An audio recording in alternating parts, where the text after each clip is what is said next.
नमस्कार, welcome back to my channel doctor Vimal Shah inside 360। तो जैसा आप सबको पता है कि विदेश में यानी दिल्ली में एक आंदोलन चल रहा है, भाई प्रोटेस्ट चल रहा है। नीट पेपर के लीक के बारे में प्रोटेस्ट चल रहा था। हालांकि ये प्रोटेस्ट चालू हुआ था मान लो किसी जेन्युइन कॉज से, ये मैं मान लेता हूँ कि भाई किसी ने भी किया, मान लो एक मुद्दा पकड़ा है और कई लोग इससे अग्रीड थे, सरकार भी अग्रीड थी, रीटेस्ट हुआ, रिजल्ट आया, सब कुछ हो गया। लेकिन इसके बाद अब जो चल पड़ा है ये आंदोलन कहीं ना कहीं हाईजैक हो गया है। ये मैं इसलिए आपको ये बता रहा हूं कि मैं अपना एक्सपीरियंस शेयर करना चाहता हूं कि मेरे ज़माने में मैं जब स्टूडेंट था तो स्टूडेंट पॉलिटिक्स की जो बात आ रही है और स्टूडेंट के आंदोलन की जो बात आ रही है, तो भी हमने भी एक आंदोलन तो देखा हुआ है। दोस्तों, वो दौर था 1990 का। 1990 में मैं 12th का एग्ज़ाम पास करता हूं और मैं मेडिकल और इंजीनियरिंग दोनों के लिए अप्लाई करता हूं।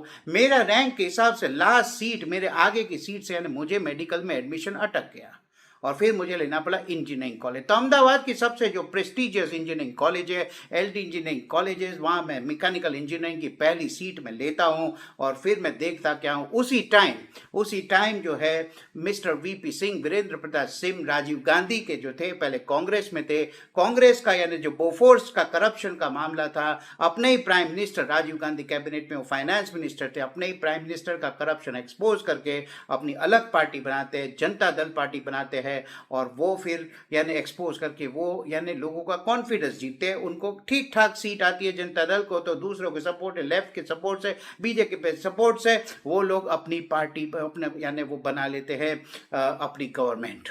वीरेंद्र प्रताप सिंह यूपी से आते थे, यानी उन्होंने यानी एक काम यानी जो सबसे पहला जो काम किया वो क्या किया, यानी इतनी पॉपुलैरिटी थी उन बंदे की कि लोगों ने उसे सर पे उठा लिया था। और वो आते हैं और सबसे पहला क्या करते हैं, सबसे पहला वो करते हैं मंडल कमीशन यानी मंडल आयोग का जो रिकमेंडेशन है उसे अप्लाई कर देते हैं। मंडल आयोग क्या था? जो मंडल आयोग था वो 1979 में कमीशन किया गया था, जिसमें देखा गया कि भाई जो रिजर्वेशन है, जो मान लो SC ST के तो रिजर्वेशन थे, फिर OBC के जो रिजर्वेशन थे, तो ये रिजर्वेशन है उसको रिजर्वेशन को यानी प्राइवेट जॉब्स में भी लाया जाएगा, यानी गवर्नमेंट जॉब, प्राइवेट जॉब तो अब ये इन लोग बोल रहे हैं, यानी गवर्नमेंट जॉब में उन्होंने अप्लाई कर दिया कि भाई मंडल आयोग की कमीशन की जो सिफारिश है, 10 साल तक किसी गवर्नमेंट ने उसे छुआ नहीं और वीपी सिंह ने इसे टेबल कर दिया, वो जंग खारी थी रिपोर्ट और उसे अप्लाई कर दिया। और उसके बाद जो आग भड़कती है, सारे देश में आग भड़कती है। तो मैं एलडी इंजीनियरिंग कॉलेज में था, तो जैसे जैसे दिल्ली में DU होता है, JNU होता है, जामिया मिलिया के लीडर्स होते हैं, वो टॉप के लीडर्स मानते हैं उनको, पॉलिटिकल यानी जो होता है उनको यानी वो होता है पॉलिटिकल कवरेज होता है। उसी तरह से यानी उस जमाने में क्या आज भी यानी अहमदाबाद का जो मेडिकल कॉलेज है वो वेस्टर्न इंडिया का सबसे बड़ा मेडिकल कॉलेज है, का BJ मेडिकल कॉलेज। तो वहाँ का अगर कोई स्टूडेंट लीडर है और जो सबसे बड़ा इंजीनियरिंग कॉलेज है वहाँ का स्टूडेंट लीडर है, वो दोनों सबसे बड़े स्टूडेंट लीडर सारे गुजरात के माने जाते हैं और कहीं ना कहीं वो उनको पॉलिटिकल छत्र छाया होती है। तो हम लोग भी यानी वो उस तरह आंदोलन हुआ, आंदोलन ऐसा स्पीड पकड़ा, ऐसा हुआ कि जो जनरल कैटेगरी के बच्चे थे, जनरल कैटेगरी के बच्चों ने ये आंदोलन उठाया। हम लोग भी रोज आंदोलन में जाते थे, नारे लगाए थे। और उसमें एक बंदा आता है दिल्ली यूनिवर्सिटी का, जो एक बंदा है जिसका नाम था राजीव गोस्वामी।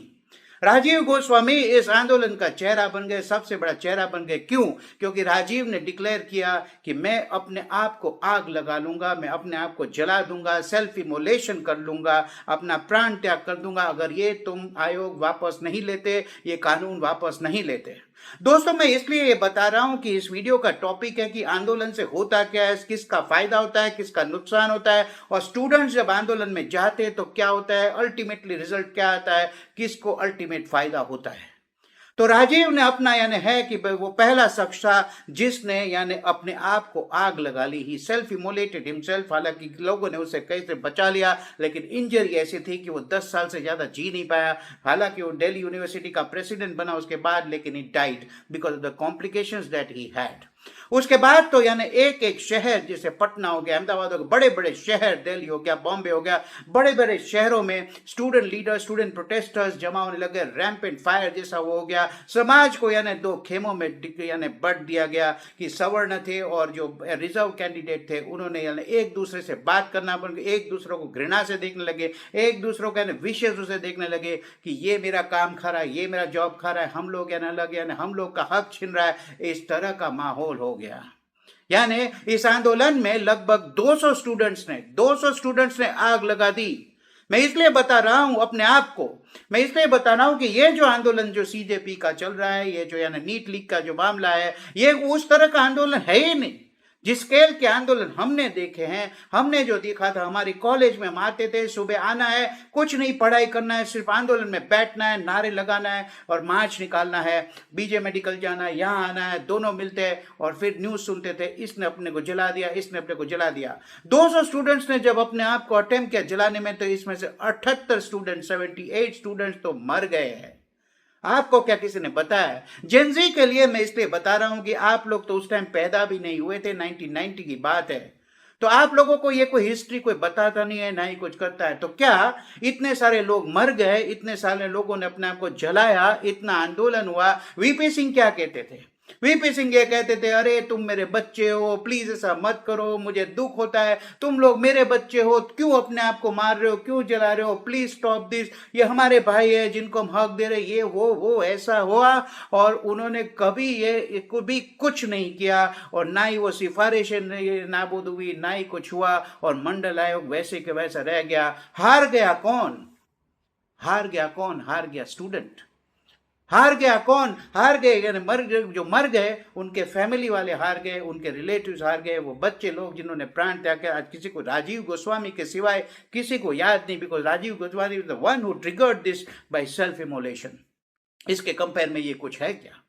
अच्छा, ये जो बोलते हैं कि पुलिस ने एट्रोसिटी की, पुलिस ने ऐसा किया वैसा किया, मैं आपको बताऊं तो 1966 की बात बताता हूं। एंटी काउ स्लॉटर प्रोसेस, गौरक्षक जो होते हैं भाई, हिंदुओं की मान्यता है, हिंदू मानते हैं कि गाय हमारी माता है, गाय को हम पूजते हैं, गाय को माता के समान पूजते हैं, गाय कृष्ण का यानी फेवरेट एनिमल है और गाय हमारे लिए बहुत ही ऑस्पिशियस एनिमल है। तो उसकी हम हत्या नहीं कर सकते, जिसको मां का दर्जा दे सकता हत्या नहीं कर सकते। तो एंटी काउ स्लॉटर लॉ, जब इंदिरा गांधी ये इलेक्शन जीतती है तो उन्हें प्रॉमिस किया था हिंदुओं से कि भाई हम एंटी काउ स्लॉटर लॉ लाएंगे, यानी गौ रक्षा के लिए हम एक लॉ लाएंगे कि गाय को आप काट नहीं सकते, गाय को आप यानी खाना नहीं खा सकते, गाय को खा नहीं सकते, इसका लॉ लाएंगे।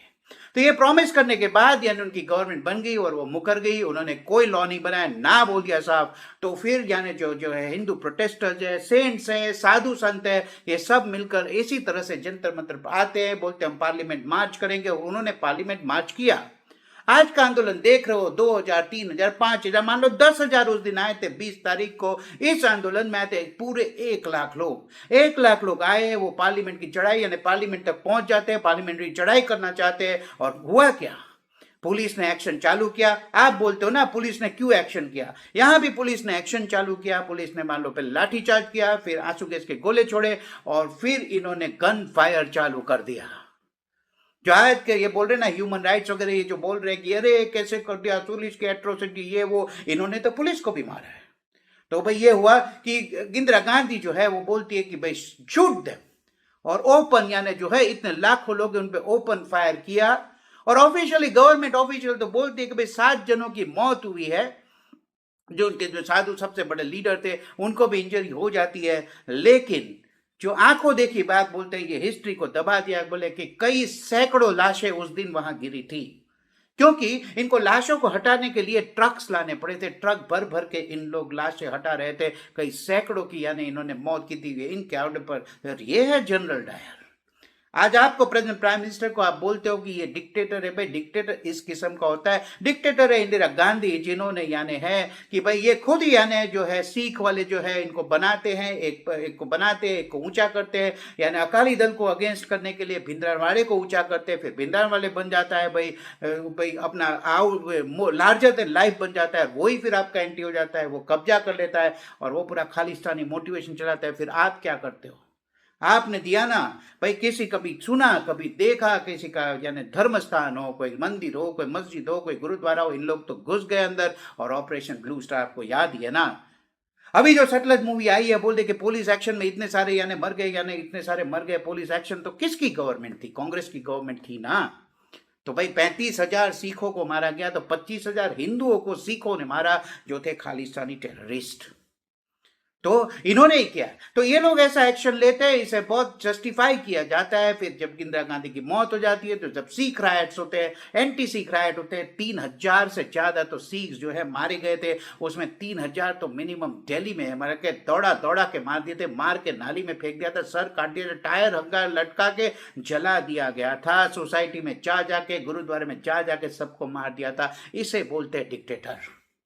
राजीव गांधी क्या बोलते हैं? अरे राजीव गांधी बोलते हैं, अरे भाई मेरी माँ की मौत हो गई तो एक बड़ा पेड़ है, एक बरगद का पेड़ है, बड़ा पेड़ जब गिरता है तो धरती हिलती है। तो this is like he was justifying the post 1984 post Indira Gandhi association anti Sikh right को जस्टिफाई उन्होंने किया कि भाई हाँ मेरी माँ को मारा है तो मैं तो मारूंगा ही ना। अब यहां पर है कि पुलिस वालों पर जो है, पुलिस वालों पे आप पत्थर मारते हो, पुलिस वालों की लिंचिंग करते हो, तो वीडियोज है। आप अपने वीडियो बता रहे हो कि लाठीचार्ज हो रही है, तो भाई इनके भी वीडियो बताइए जो पुलिस पकड़ पकड़ के लिंचिंग कर रही है। क्या कोई देश है?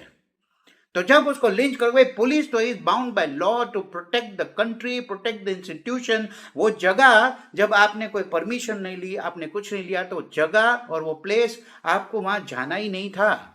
And that place is the symbol of the national security. यानी prime minister's house, president's house, हमारी पार्लियामेंट, इधर the symbol of national security, the highest national security. वहां पर आप कदम नहीं रख सकते, 2-3 जन से ज्यादा वहां आप जमा नहीं हो सकते। ये तो देश का कानून है। तो फिर लॉ एंड ऑर्डर मेंटेन करने के लिए जो करना है पुलिस करती है। और फिर आप बोलते हो कि भाई इनके ऊपर कोई एक्शन लेना है, ये बेचारे बच्चे थे, इनके ऊपर कोई एफआईआर मत करना। क्यों भाई? क्योंकि अगर आपको एफआईआर हो जाएगी तो फिर आपका ना पूरा रिकॉर्ड में आ जाएगा, ना ही आपको पासपोर्ट मिलेगा, ना ही आपको वीजा मिलेगा, ना ही कुछ, ना ही कोई जॉब मिलेगा, कुछ नहीं।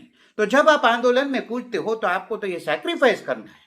दोस्तों मैं यहाँ पे आ जाता हूँ कि जो आंदोलन जो होते हैं, तो आंदोलन का एक और आंदोलन की बात कर रहा हूँ, कार सेवकों का आंदोलन, राम मंदिर का आंदोलन। जब कार सेवक जा रहे थे वहां पर, तो मुलायम सिंह ने जो है, अखिलेश जो आजकल बोल रहे हैं ना, इनके ही फादर मुलायम सिंह ने ओपन फायर किया था कार सेवक पर, और सरयू नदी में इनकी लाशें गिराई थी। ऐसा कहा जाता है कि इतनी लाशें गिरी थी कि सरयू नदी जो है, अयोध्या की नदी है, राम की धरती की नदी है, वो लाल लाल हो गई थी उस दिन।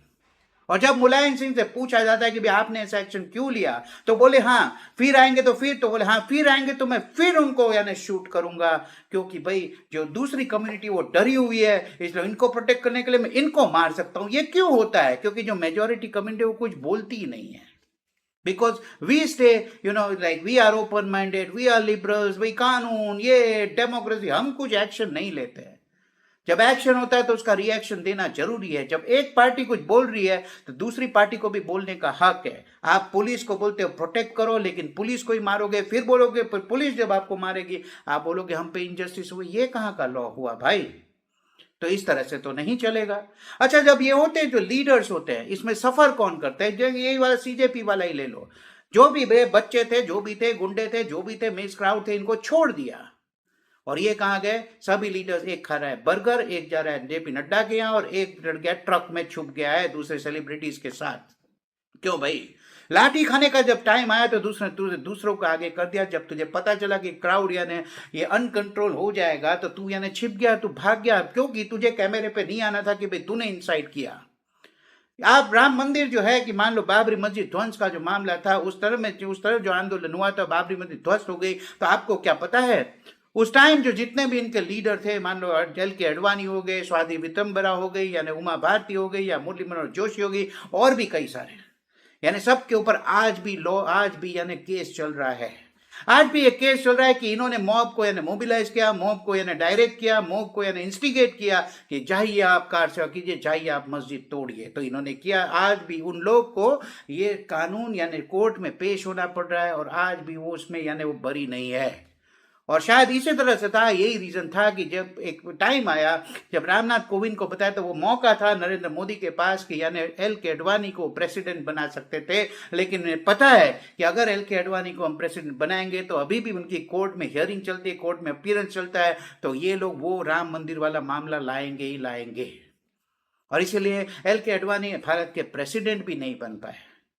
तो इनका यह है कि हम जो करें वो ठीक है, तुम मान लो सिर्फ प्रोटेक्ट भी करोगे, लाठीचार्ज भी करोगे, तो डिक्टेटर है। इसी के साथ जब ये चल रहा है, तो पंजाब में पेपर लीक हुआ है, वहां जब स्टूडेंट प्रोटेस्ट करते हैं तो मार मार के, दौड़ा दौड़ा के, मार के, डंडे मार के भगाया। कर्नाटक में भी जब जॉब के लिए कोई प्रोटेस्ट कर रहा था, मार मार के, दौड़ा दौड़ा के सबको भगा दिया। किसकी गवर्नमेंट है?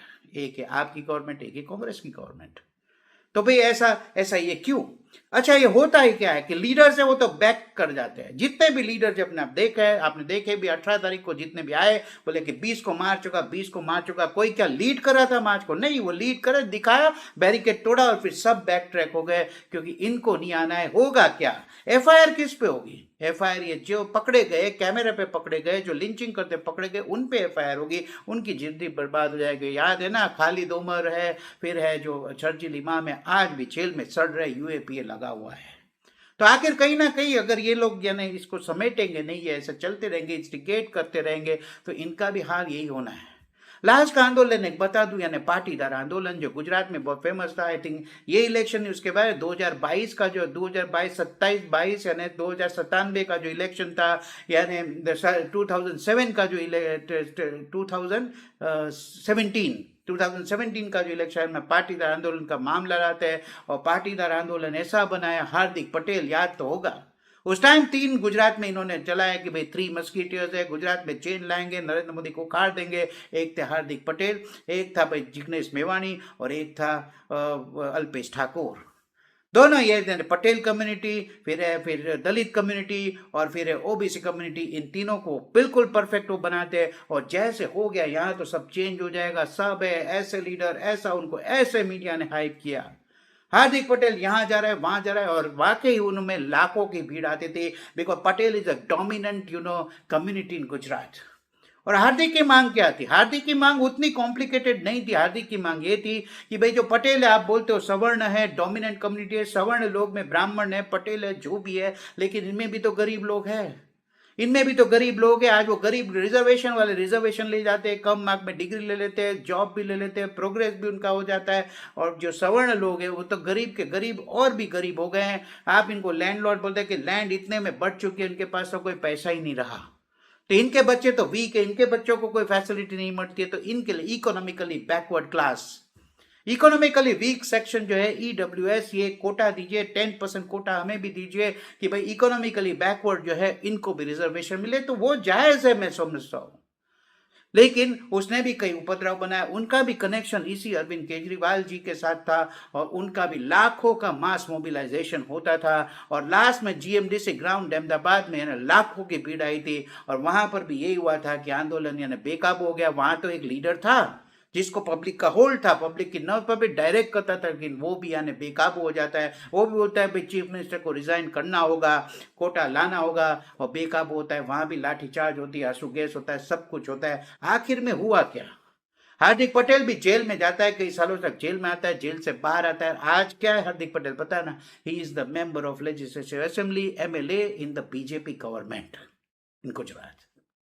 तो ये लीडर्स है, वो मौज करेंगे, लीडर्स अपना उल्लू साध लेंगे। पार्टियां जो है, इसमें क्या हुआ है ना, मान लो कॉज जेन्युइन था, तो जेन्युइन जब कॉज था तो आप किसके साथ डील करते थे? भाई आप जो है कि नीट का मामला, आप डॉक्टरों से डील कीजिए, प्रोफेसर से डील कीजिए, टीचिंग बड़े बड़े इंस्टीट्यूट से उनसे, भाई प्राइवेट इंस्टीट्यूट नहीं, कोचिंग क्लासेस नहीं, बड़े बड़े प्रोफेसर्स, एम्स दिल्ली हो गया या जो भी हो गए, बड़े बड़े टेक्निकल यानी जो लोग हैं, उनसे आप कांटेक्ट करते, ग्रुप बनाते, एक एक्शन कमेटी बनाते, वो लोग सजेशन करते, पॉजिटिव सजेशन देते कि भाई इस तरह का एग्जाम होना चाहिए, इस तरह का एग्जाम होगा तो ही हम नेक्स्ट टाइम एग्जाम देंगे, नहीं तो मैं एग्जाम का बॉयकॉट करेंगे। यानी इस तरह का कुछ बना सकते थे, रिप्रेजेंटेशन दे सकते थे पॉजिटिव, यानी अपना एक सजेशन दे के आप मान लो मिल सकते थे, आप प्राइम मिनिस्टर से मिल सकते थे, आप मिनिस्टर से मिल सकते थे, आप अपने एरिया के जो एमपी है, मान लो किसी 50 एमपी का सिग्नेचर लेके ये मामला आप संसद में उठा सकते थे। एक कानून बनाइए, नहीं तो हम एजिटेट करेंगे, तो कानून बनाइए, इस तरह का पॉजिटिवली भी आप कर सकते थे, लेकिन नहीं, because they are instigated by foreign agencies, they is a paid आंदोलन। और आंदोलन भी आजकल मानो या ना मानो ये एक बिजनेस हो गया है। तो जो लीडर्स है उनको पैसा मिल रहा है, उन लोग कमा रहे हैं, आखिर में मान लो सेटलमेंट होगा, यानी फिर पार्टियां घुस गई है, सभी पार्टियां अपना अपना स्कोर सेटल कर रही है मित्रों, इसमें कुछ नहीं हो रहा है। जो भी दिखावा हो रहा है वो बोल रहे हैं कि भाई आपने बंगाल ले लिया, आपने इतना ले लिया, 21 states of the 29 states in India ruled by BJP, तो आप तो इतने डोमिनेंट हो गए, सभी पैसा आपको मिल रहा है। अब FCRA के ऊपर भी आपने यानी अटैक कर दिया है, तो अब तो हमको फॉरेन फंडिंग में नहीं मिलेगा, NGOs को फंडिंग नहीं मिलेगा, तो हम लोग का पैसा आएगा कहां से? तो इनका मसला यहाँ पर अटक गया है। तो बोले हमको भी पॉलिटिकल माइलेज चाहिए, हमको भी अपना वोट बैंक को एड्रेस करना है। तो सब क्या कर रहे हैं, अपना अपना पॉलिटिकल गेम खेल रहे हैं। सब लोग आ गए और अब ये आंदोलन का कॉज कुछ रहा।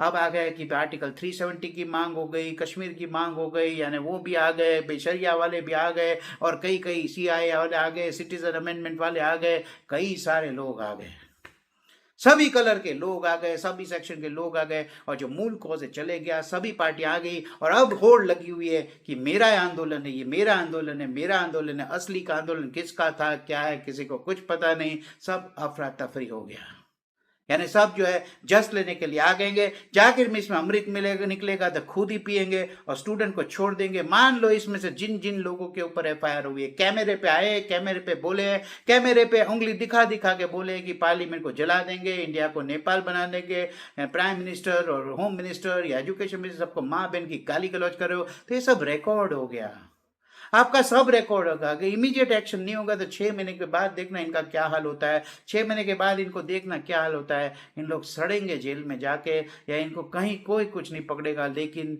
नेताओं को कुछ होगा क्या, नेताओं का कुछ नहीं बिगड़ेगा।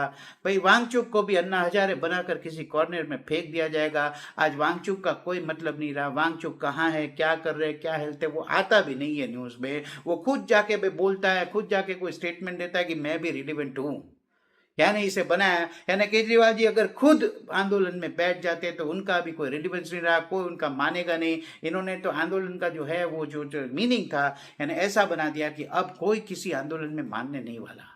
आप जो भी बोले, क्योंकि इन्होंने सेंसिटिव मुद्दा पकड़ा है और सेंसिटिव लोगों का नाम लेके वो कर रहे हैं, लेकिन अंदर तो सब मिसक्रिएंट्स ही है।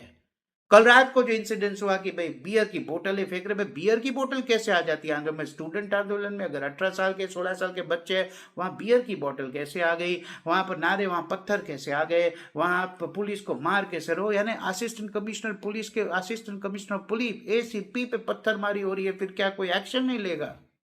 ऐसा कैसा हो सकता है? कोर्ट को भी यानी सुओ मोटो नोटिस लेना चाहिए और उन्होंने भी कोई गाइडलाइन देना चाहिए। उन्होंने बोलना चाहिए कि ये नहीं चलेगा, अगर आप ये रेड लाइन है, इससे आगे नहीं जाओगे, इस लिमिट से ज़्यादा कुछ नहीं करोगे, अगर करोगे तो फिर law will take its own course. ये सीधे सीधे पार्टियों को भी बता देना चाहिए और जो प्रोटेस्टर्स है इनको भी बता देना चाहिए। तो दोस्तों ये होता है कि आंदोलन में ये होता है, आपको आगे कर दिया जाता है, आप लाठी खाओगे, आप पुलिस में जाओगे, आप जेल में जाओगे। अभी बोल रहे ना इन लोग कि भाई FIR से मत डरो बच्चों, FIR से मत डरो, मैं अच्छे से अच्छे वकील लगा दूंगा। अबे अच्छे से अच्छे वकील, तेरे से ज्यादा, तेरे पे भी तो इतने वकील लगाए, तूने खुद ने वकील लगाए, आज भी तू जेल चक्कर काट रहा है ना, जेल में गया था ना, जेल में गया तो भी रेजिग्नेशन क्यों नहीं किया भाई? तो आप दूसरों से जब रेजिग्नेशन मांगते हो, आप तो वहां जेल में गए, तो जेल से सरकार चला रहे थे। और अगर वांगचुक जी को आपको इतना ही है कि भाई मुझे मिनिस्टर बना दो, एजुकेशन मिनिस्टर बना दो, अपने स्टेट जो रूल है वहीं बना दो, वहाँ तो बहुत सारी जरूरत है, वहाँ ड्रग्स का मामला है, पढ़ाई तो कोई करता ही नहीं है, वहाँ अपनी एक एजुकेशन सिस्टम बना दो, वहाँ भी पेपर लीक हो रहे हैं, वहीं पर वांगचुक जी को मिनिस्टर बना दीजिए या कोई पोस्ट दे दीजिए और वहाँ का ही सुधार करके बताए, फिर हम देखेंगे। और यहाँ पर है कि आप रिजाइन कर दो, रिजाइन, भाई नहीं, ये इंडिया है, यहाँ कॉन्स्टिट्यूशन है। एक तरफ आप बोलते हो कि हम कॉन्स्टिट्यूशन में मानते हैं, डेमोक्रेसी खतरे में। भाई डेमोक्रेसी तुम्हारे कारण खतरे में है, तुम तो जो डेमोक्रेसी का मंदिर है उसको जलाने निकले हो। तो डेमोक्रेसी में अगर मानते हो तो इलेक्शन लड़िए, ठीक है, आंदोलन कीजिए, फिर इलेक्शन लड़िए, अपनी पार्टी बनाइए। केजरीवाल जी ने किया था, पार्टी बनाई, दिल्ली रूल किया, पंजाब रूल कर रहे हैं, ठीक है, पार्टी बनाइए, कीजिए, फिर पब्लिक देख लेगी आपको, दूध का दूध पानी का बनिएगा। पब्लिक को भी अजमाने दो आप क्या हो, सब कुछ ठीक हो जाएगा। अगर अच्छा है तो आपको इलेक्ट करेंगे, नहीं है तो भाई कोई थोड़ी कोई किसी को मार क्या है, इलेक्ट हो क्या है भाई, तो उनका टर्म है, तब तक वो रूल करेंगे। अब नेक्स्ट है, आप नेक्स्ट इलेक्शन में मुद्दा बनाइए कि हम ऐसा कर देंगे, वैसा कर देंगे, एजुकेशन चेंज कर देंगे, ये कर देंगे, वो कर देंगे, और देने दो लोग को वोट, बनाने दो आपको प्राइम मिनिस्टर, फिर हो जाएगा सब ठीक। यही तो सिस्टम है, इसी से तो चलने वाला है।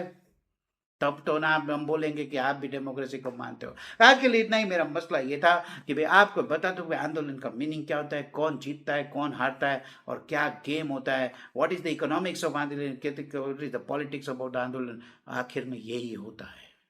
आप लोग को सब भूल जाएंगे, आपका कोई पूछेगा भी नहीं। यानी स्टूडेंट्स को कोई पूछे, स्टूडेंट्स का मसला है, स्टूडेंट्स ठीक है आपने रेज किया, राइट फोरम पे रेज कीजिए, राइट अप्रोच से आप चाहिए। तोड़ फोड़ आपका काम नहीं है, पॉलिटिक्स हमारा काम नहीं है। हम पढ़ेंगे, पढ़ाई कीजिए, मेहनत कीजिए, अच्छे सिटीजन बनिए और क्वालिफाई होइए, डॉक्टर बनिए, इंजीनियर बनिए, देश को ले जाए। स्काई रूट देखा ना, स्काई रूट रॉकेट बनाया ना, 25 साल 27 साल मैक्सिमम एज 28 साल के बच्चे हैं, उन्होंने प्राइवेट रॉकेट बन के भी उड़ा दिया, सैटेलाइट यानी ऑर्बिट में पहुंचा दिया। ये होते हैं जेनजी। इस तरह के जेनजी, इस तरह के लोग हैं। जेनजी है सूर्यवंशी जो देश के लिए प्राउड मोमेंट यानी खेल रहा है। तो इस तरह के जेनजी का एग्जाम्पल लेके आगे बढ़िए दोस्तों। Thank you very much for this session. Keep share, like share and subscribe our video for like content. इस वीडियो को वायरल कीजिए, मुझे क्योंकि पता है कई लोगों को, कई कई पिछले जो आंदोलन है, आज की जो जेनजी ने कुछ नॉलेज नहीं है कि भाई पास्ट में क्या हुआ था, क्या आपसे हाइड किया गया है। इंस्टाग्राम में जवान बस आपको परोस देते हैं, आप उसी को सच मान लेते हैं और पीछे आपको कोई नॉलेज ही नहीं होता और आप भड़क जाते हो और आप कूद पड़ते हो। Thank you very much. Good day, good night, thank you, good bye.